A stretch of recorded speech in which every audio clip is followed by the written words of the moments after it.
budaya dan salam kebajikan bagi kita semua. Saya Serangga Mati dari Prodi Usaha Perjalanan Wisata Fakultas Ilmu Sosial dan Hukum.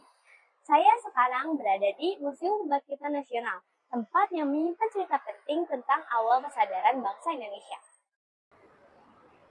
Bangunan ini mungkin terlihat sederhana, tetapi lebih dari 100 tahun yang lalu, ruangan-ruangan di dalamnya menjadi tempat lahirnya gagasan tentang pendidikan, persatuan, dan masa depan bangsa Indonesia. Melalui video ini, saya akan mengajak teman-teman semua untuk mengenal Museum Kebangkitan Nasional dari sisi sejarah dan kebudayaannya.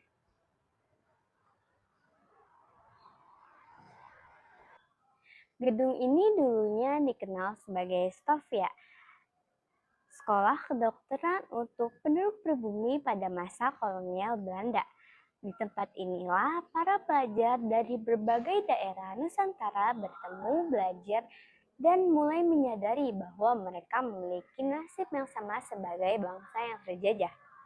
Museum ini tidak hanya menyimpan benda bersejarah, tapi juga menyimpan cerita tentang bagaimana perubahan cara berpikir masyarakat Indonesia. Pada tahun 1902, gedung ini difungsikan sebagai Stovia. Sekolah ini didirikan untuk mendidik tenaga medis pribumi, namun secara tidak langsung juga melahirkan generasi terdidik yang kritis. Para pelajar tidak hanya belajar ilmu kedokteran, tetapi juga berdiskusi tentang ketimpangan sosial, pendidikan, dan masa depan masyarakat pribumi. Dari ruang kelas inilah perlahan muncul kesadaran bahwa perubahan harus diperjuangkan bersama-sama.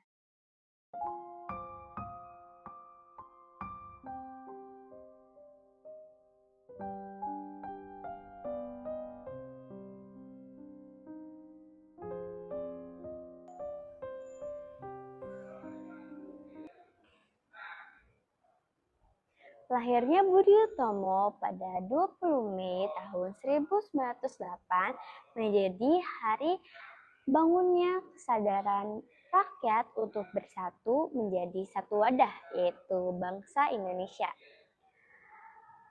Munculnya semangat perjuangan baru ini memunculkan cara baru untuk memperjuangkan kemerdekaan yang semulanya mengandalkan kekuatan fisik berganti menjadi kekuatan pemikiran.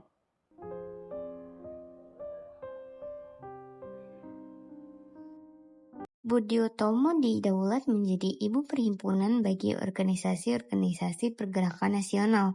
Karena sesudah kelahirannya, berdiri organisasi-organisasi pergerakan dengan corak beragam. Budi Utomo memberikan inspirasi lahirnya organisasi pergerakan lain seperti Perhimpunan Indonesia, Serikat Islam, Indis Party, Muhammadiyah, Nahdlatul Ulama, dan Partai Nasional Indonesia.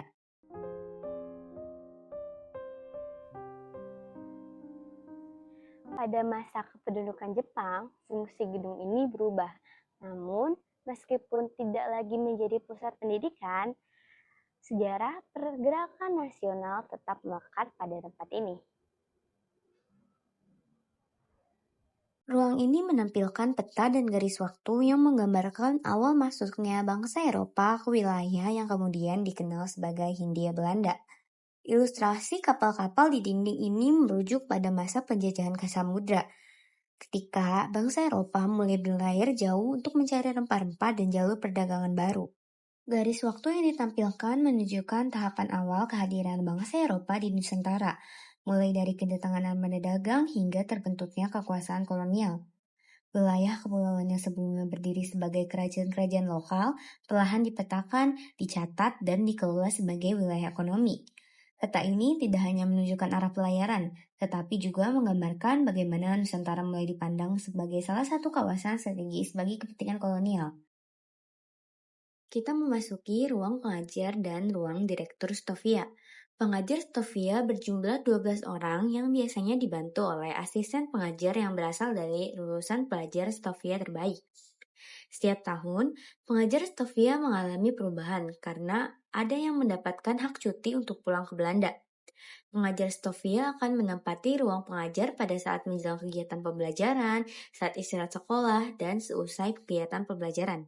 Direktur Stovia menempati ruang tersendiri karena sering menerima tamu dari berbagai instansi pemerintah dan instansi lainnya. Ruang tersebut juga menjadi tempat pembinaan para pelajar Stovia yang membutuhkan bimbingan khusus. Ruang ini menyimpan berbagai alat medis yang digunakan oleh pelajar Stovia pada masa kolonial. Alat-alat ini menjadi bukti bahwa pendidikan kedokteran di Hindia Belanda telah menggunakan pendekatan ilmiah yang cukup maju pada masanya. Namun, di balik fungsi medisnya, alat-alat ini juga mencerminkan sistem pendidikan kolonial yang bersifat terbatas dan selektif.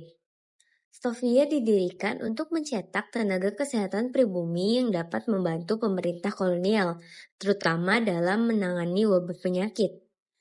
Para pelajar tidak hanya belajar tentang tubuh manusia, tetapi juga menghadapi realitas sosial masyarakat pribumi yang hidup dalam kondisi kesehatan yang memprihatinkan. Dari tempat inilah lahir generasi terpelajar yang tidak hanya memahami ilmu medis, tetapi juga mulai mempertanyakan sistem kolonial yang membatasi kehidupan masyarakat pribumi.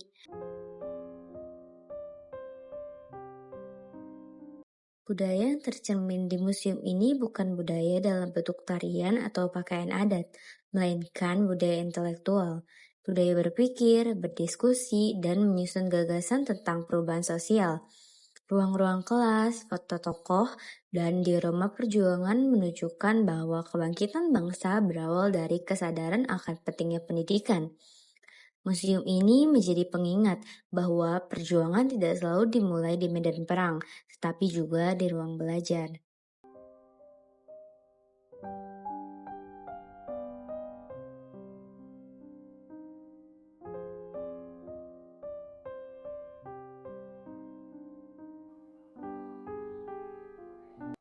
Daya tarik utama museum ini adalah nilai sejarah yang dikandungnya. Setiap ruangan memiliki cerita tentang kesadaran kebangsaan dan perjuangan intelektual.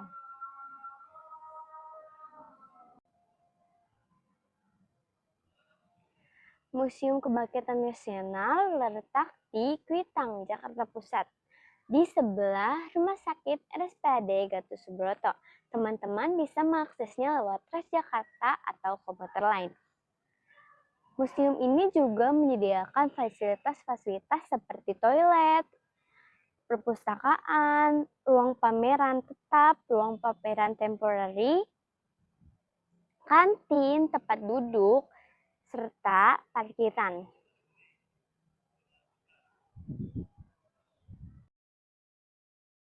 Museum ini juga dikelola oleh pemerintah dan berbagai institusi pendidikan untuk menjadi sarana belajaran sejarah.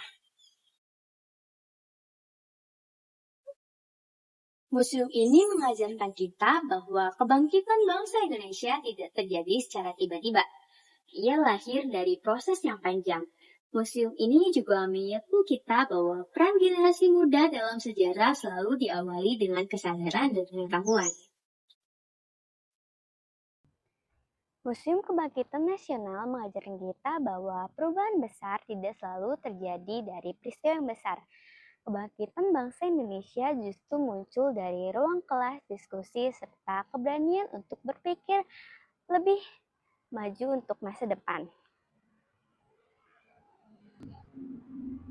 Semoga melalui video ini kita menjadi lebih menghargai perjuangan bangsa Indonesia dan menjadikan sejarah sebagai sumber pembelajaran.